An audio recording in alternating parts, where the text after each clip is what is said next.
Oi, tudo bem com vocês? Eu sou a Adriana Napoli, sou contadora de histórias e se você está chegando agora aqui no canal, já se inscreve e deixa seu like para ajudar esse projeto a crescer e a fazer com que mais pessoas conheçam essas histórias de mulheres. E hoje, para aproveitar esse frio que está fazendo aqui em São Paulo, eu vou contar uma história que veio lá da Ucrânia. Então preparem seus gorros e cachecóis, porque a história vai começar.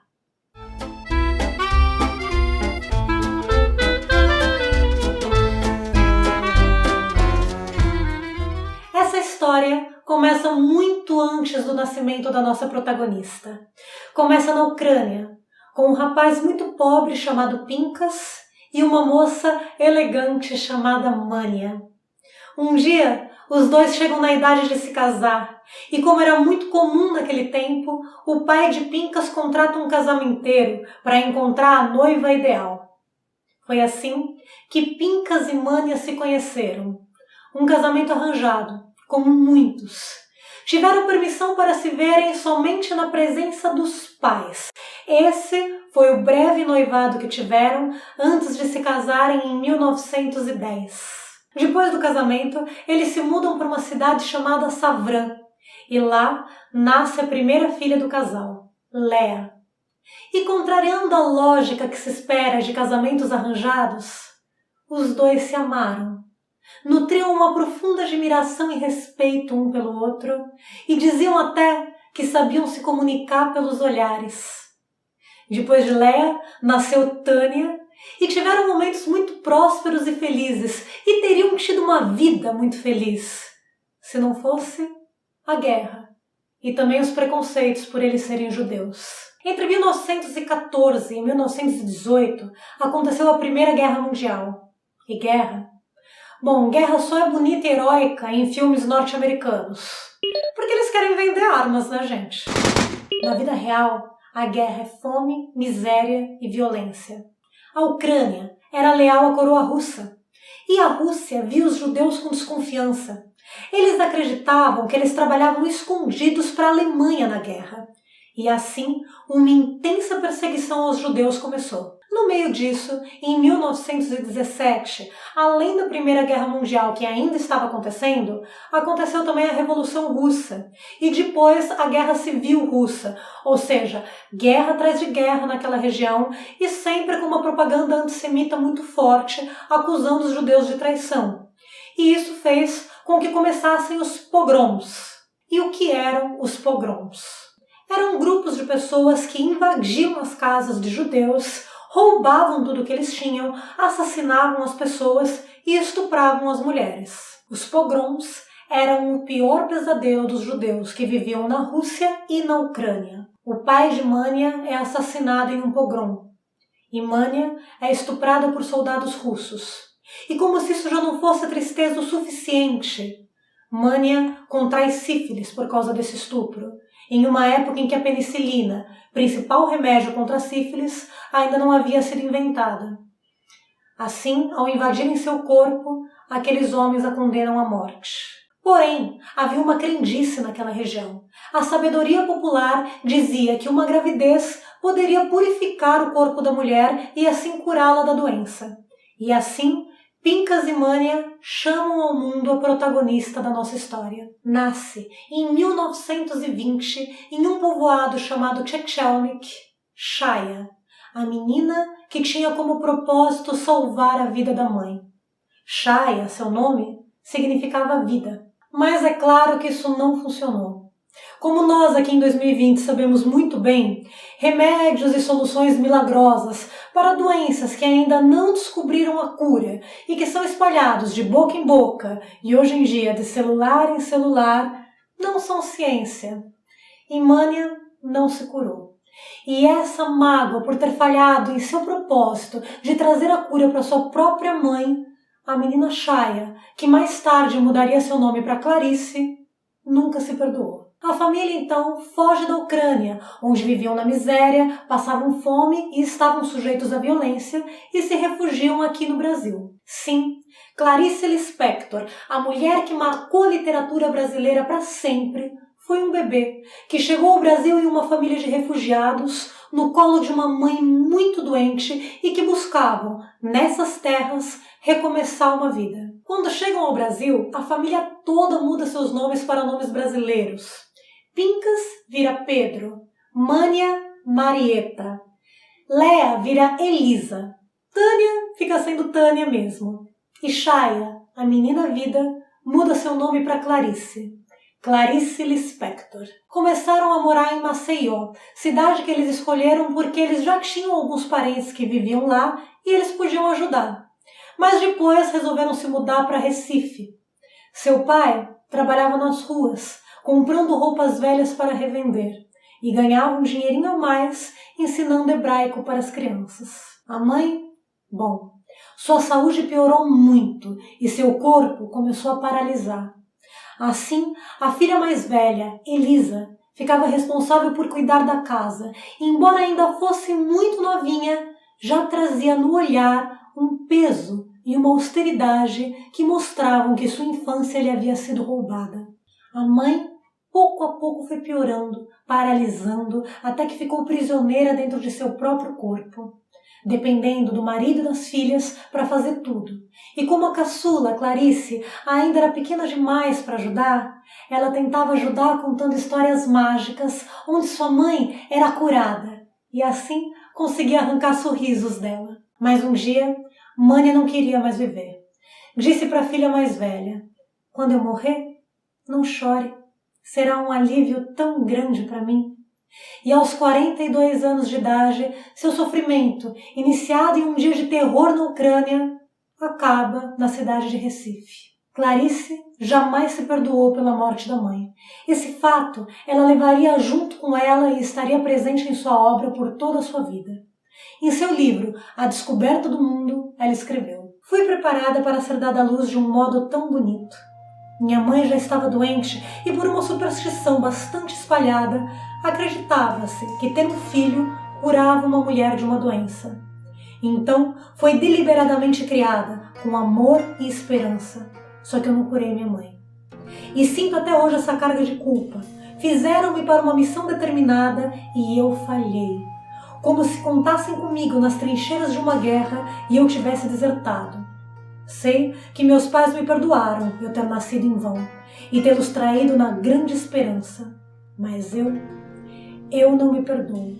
Queria que simplesmente se tivesse feito um milagre, eu nascer e curar minha mãe." Quando ela tinha 9 anos de idade, ela foi assistir uma peça de teatro e voltou dizendo que também ia escrever uma peça.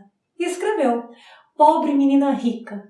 Desde pequena, embora a família fosse muito pobre e não pudesse comprar livros, ela adorava ler e escrever. Mas foi aos 13 anos que ela decidiu que queria ser escritora. Não profissional, porque isso ela dizia que fazia questão de não ser. Gostava de ser amadora, porque o profissional tem que escrever por compromisso. E ela gostava de escrever por necessidade interior. Com 15 anos, Clarice, seu pai e suas irmãs se mudam para o Rio de Janeiro. Suas irmãs, já mais velhas, conseguem trabalhar para ajudar financeiramente na casa. E assim, a situação financeira da família melhora um pouco.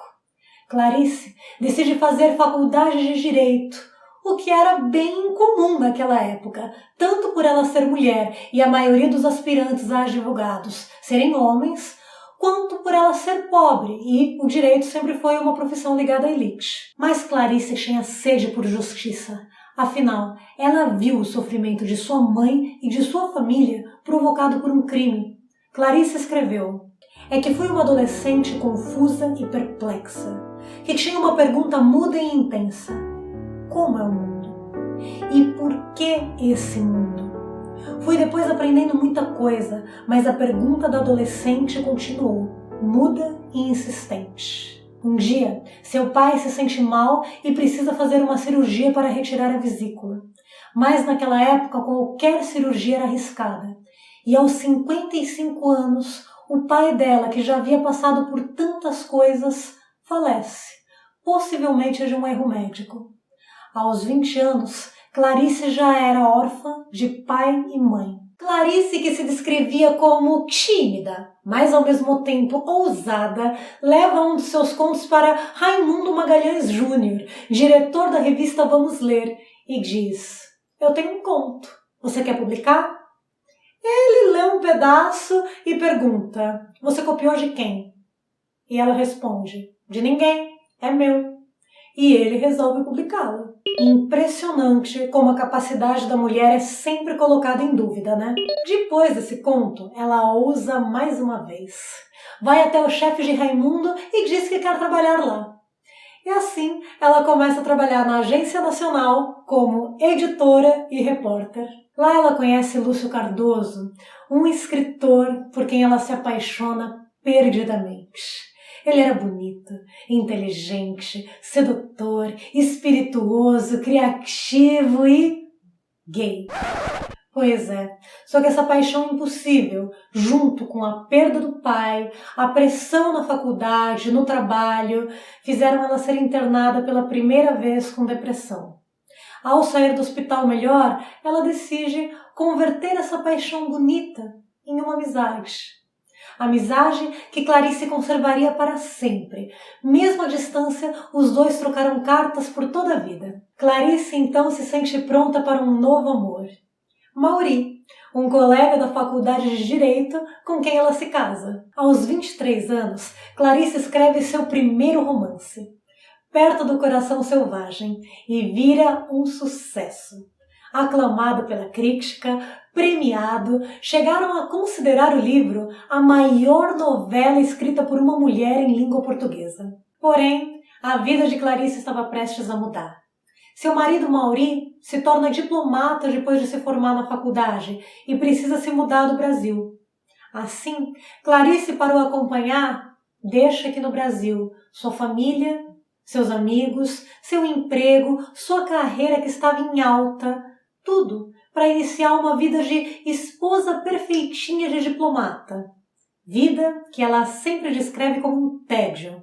Como eles precisam mudar constantemente de país, Clarice se sente muito solitária, sente falta do Brasil e, como ela já tinha propensão à depressão, fica muito mal com isso. Clarice e Mauri têm 2 filhos, Pedro e Paulo. Porém, Pedro, que era um menino muito inteligente, foi diagnosticado com esquizofrenia.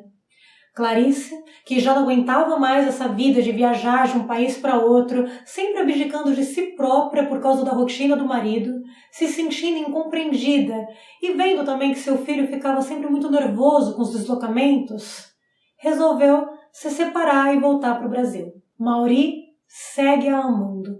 Durante anos ele tentou uma reconciliação, mas Clarice seguiu firme em seu propósito. Apesar de que aqui no Brasil ela já era uma autora reconhecida, suas obras foram recusadas por várias editoras.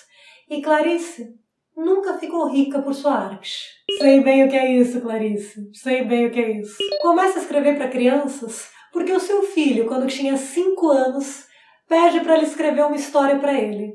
E assim, ela escreve O Mistério do Coelho Pensante. Para se manter, ela começa a trabalhar como colunista, escrevendo sobre assuntos femininos.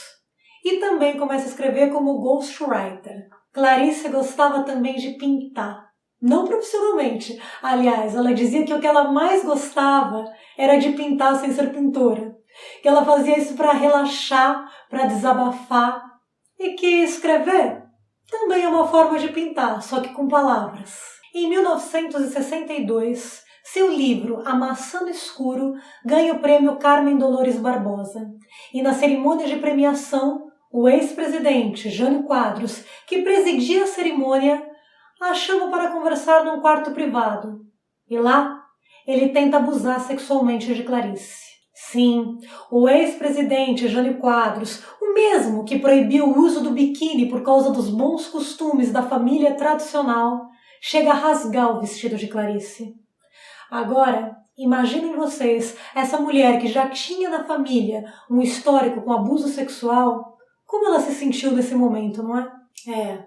A vida de Clarice nunca foi fácil. Com o decorrer do tempo, ela começa a tomar remédios para conseguir dormir. E uma noite, ela dorme com um cigarro aceso na mão e assim provoca um incêndio. Ela foi socorrida a tempo, porém ficou com cicatrizes pelo corpo e quase teve que amputar a mão direita. Fica 2 meses hospitalizada e como ela estava com a mão comprometida, ela não consegue escrever. E isso faz com que ela entre numa depressão profunda. Mas felizmente ela consegue recuperar a sua mão e assim escreve ainda muitos livros. Inclusive A Hora da Estrela, que vira até filme. Essa mulher revolucionou a literatura brasileira, se tornou uma referência. E por mais que eu tivesse nascido na Ucrânia, não gostava que a chamassem de estrangeira. Dizia que era brasileira e que, mesmo com aquele jeito de falar bem diferente, ela não tinha sotaque, ela tinha a língua presa. Era discreta, não gostava muito de falar sobre sua vida pessoal, não gostava que a tratassem como diva, tanto que várias informações de sua biografia, na verdade, foram tiradas dos livros de Elisa. Sim, a sua irmã mais velha também se tornou escritora, e embora não tenha tido a projeção de Clarice, é importante darmos visibilidade para ela. Elisa Lispector, lembram? A menina que perdeu sua infância para cuidar da mãe doente. Aos 56 anos de idade, vítima de um câncer, Clarice nos deixou. E eu termino essa história lendo o último bilhete que ela escreveu. Minha alma tem o peso da luz, tem o peso da música, tem o peso da palavra nunca dita, prestes, quem sabe, a ser dita. Tem o peso de uma lembrança, tem o peso de uma saudade, tem o peso de um olhar. Pesa, como pesa uma ausência. E a lágrima que não se chorou tem o imaterial peso da solidão no meio de outros. E se você gostou dessa história e quer ouvir outras histórias de outras mulheres específicas, escreva o nome delas aqui nos comentários. Eu vou adorar. Um beijo grande e até!